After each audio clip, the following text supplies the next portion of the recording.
আসসালামু আলাইকুম। আজকে আমরা কিছু কনফিউজিং কোশ্চেন তোমাদের সামনে উপস্থাপন করেছি, যেগুলো কাছাকাছি মিল রয়েছে, মানে শব্দের কাছাকাছি মিল রয়েছে কিন্তু আনসার ভিন্ন। তো এই টপিকস গুলো মাঝে মধ্যে পরীক্ষায় চলে আসে, তো তখন আমরা বুঝতে পারি না আসলে কোন কোশ্চেনের কথা বলছে এটা, তখন আমরা গোলাই ফেলি। যেমন দেখো এখানে উত্তরাঞ্চলের লাইফ লাইন অ্যান্ড পশ্চিমাঞ্চলের লাইফ লাইন, হঠাৎ করে পরীক্ষা আসছে পশ্চিমাঞ্চলের লাইফ লাইন, তুমি ভুল করে তিস্তাকে দাগাই ফেলবা। আমি পড়ছি এরকম করে, আমার মনে আছে এইটা। তো এইরকম ঝামেলাগুলো হয়ে যায়। তো যেই কয়েকটা টপিকস রয়েছে এরকম ঝামেলা হয়, আমি সবগুলো এখানে লিখে ফেলছি, আমাদের পরের স্লাইডও রয়েছে।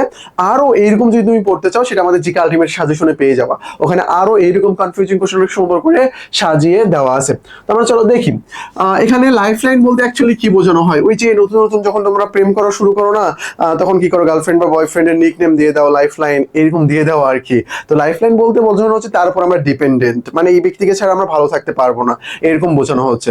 তো উত্তরাঞ্চল তোমরা জানো অলরেডি, তিস্তা নিয়ে কিন্তু অনেক অনেক আলোচনা চলতেছে, তিস্তা বাঁচাও কর্মসূচি পালন করা হয়েছে, অনেক অনেক কিছু কিন্তু হয়েছে, বিএনপি সরকার করেছে কিন্তু, সো এটা পরীক্ষায় আসতে পারে। তাহলে যে নদীর উপর আমরা ডিপেন্ডেন্ট, যে অঞ্চলের মানুষ যে নদীর উপর ডিপেন্ডেন্ট সেটাকে বলা হচ্ছে। পশ্চিমাঞ্চলের বলা হচ্ছে গড়াই, আর উত্তরাঞ্চলের তিস্তা। এই তিস্তাটা ইম্পর্টেন্ট, এখানে এটা ইম্পর্টেন্ট, এটা পরীক্ষায় আসলেও আসতে পারে। তারপরে বাংলাদেশ ভারত পূর্বাঞ্চল বিভক্ত করেছে ফেনী নদী, পশ্চিমাঞ্চল বিভক্ত করেছে হারিয়াভাঙ্গা। এখানে হারিয়াভাঙ্গাটা ইম্পর্টেন্ট, হারিয়াভাঙ্গা এটা ইম্পর্টেন্ট। এখানে আমাদের বিরোধপূর্ণ দ্বীপও ছিল, কিছু অঞ্চল ছিল আর কি বিরোধপূর্ণ। বাংলাদেশ মিয়ানমার বিভক্তকারী নদী হইল নাফ নদী, তোমরা সবাই জানো, সীমান্ত ধার ঘেঁষে বয়ে গিয়েছে নাফ নদী। আশা করি বিষয়টা ক্লিয়ার। তাহলে এখানে আমরা নদী সংক্রান্ত 2, 4, 5টা ইনফরমেশন দেখলাম, কাছাকাছি মিলে যায়, কাছাকাছি মিলে যায়।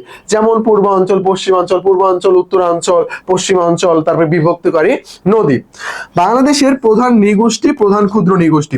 তোমাদেরকে যদি কোশ্চেন করা হয় তো বাংলাদেশের প্রধান নৃগোষ্ঠী কারা, তোমরা সবাই আনসার করতে চাকমা।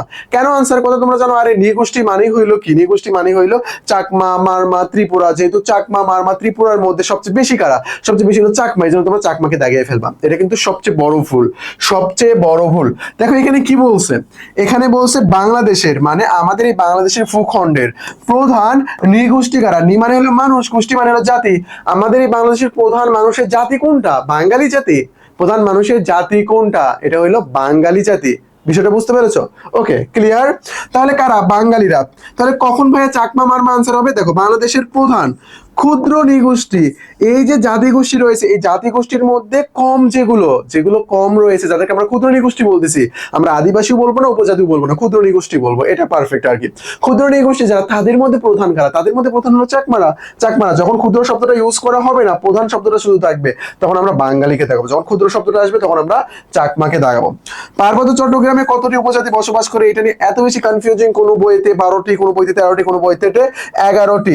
আশা করি পরীক্ষায় 3টা অপশন কখনোই একসাথে থাকবে না। যদি এইরকম থাকে 12, 13, 11 3টাই থাকে, আমি বলবো যে তোমরা দাগানোর দরকার নাই, দাগানোর দরকার নেই, কারণ টিচার কোনটা আনসার নেবে আমরা তো কেউ জানি না। কিন্তু আমরা একটা সোর্স অনুযায়ী তোমাদেরকে আনসার দিতে পারি, এটা হইলো জাতীয় তথ্য বাতায়ন চট্টগ্রাম বিভাগ, এই অনুযায়ী বলা হয়েছে 13টা, এই অনুযায়ী বলা হয়েছে 13টা।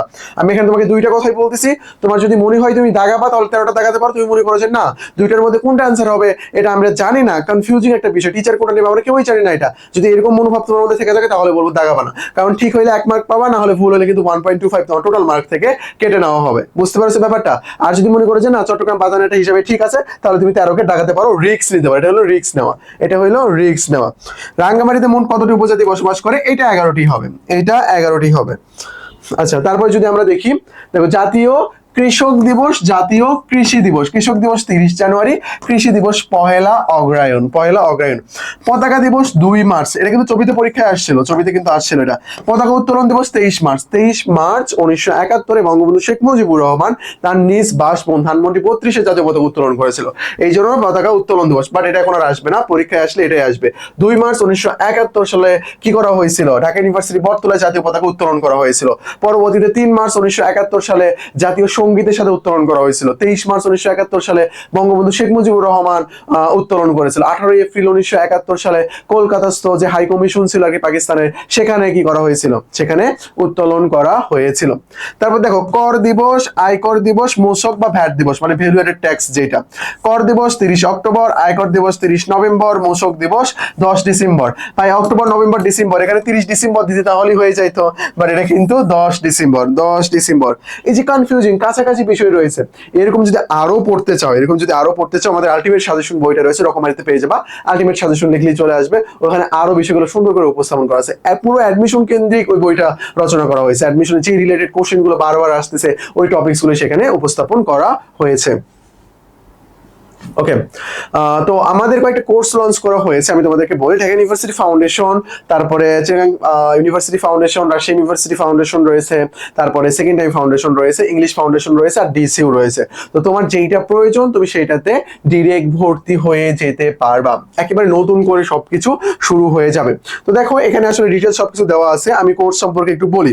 দেখো তুমি যে কোর্সে ভর্তি হবা সেই অনুযায়ী বই পেয়ে যাবে। ইংলিশ কোর্সে ভর্তি হলে ইংলিশ বই পেয়ে যাবে। আমাদের কিন্তু বই রয়েছে, আমি তোমাদেরকে যদি দেখাই, এই যে অ্যাডমিশনকে কেন্দ্র করে এই বইগুলো রাখা হয়েছে।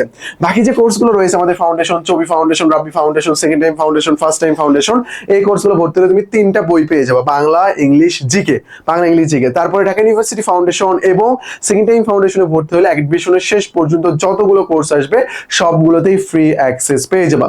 আর রাবি কোর্সটা রাবি ডেডিকেট এবং চবি কোর্সটা চবি ডেডিকেট করে। তো দেখো আরো ডিটেলস এখানে দেওয়া আছে, ডিসক্রিপশন বক্সেও ডিটেলস দেওয়া আছে, ওখান থেকে তুমি ইনফরমেশন কালেক্ট করে নিতে পারো। এটা আমাদের টেলিগ্রাম নাম্বার, এই নাম্বারে নক দিয়ে আমাদের কাছ থেকে 10টা ফ্রি ক্লাস নিতে পারবা।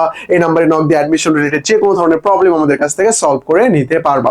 আর এইরকম ভিডিও আমাদের রেগুলার চলে আসবে ইনশাআল্লাহ। তো তোমার চ্যানেলটা সাবস্ক্রাইব করে রাখিও, অ্যাডমিশন রিলেটেড যে কোনো আপডেট আমাদের এখানে খুব দ্রুত পেয়ে যাওয়া, খুব আজকে কিছু হয়েছে তৎক্ষণাৎ আমরা ভিডিও মেক করে তোমাদেরকে জানিয়ে দেবো। তো আজকে এই পর্যন্তই, আসসালামু আলাইকুম।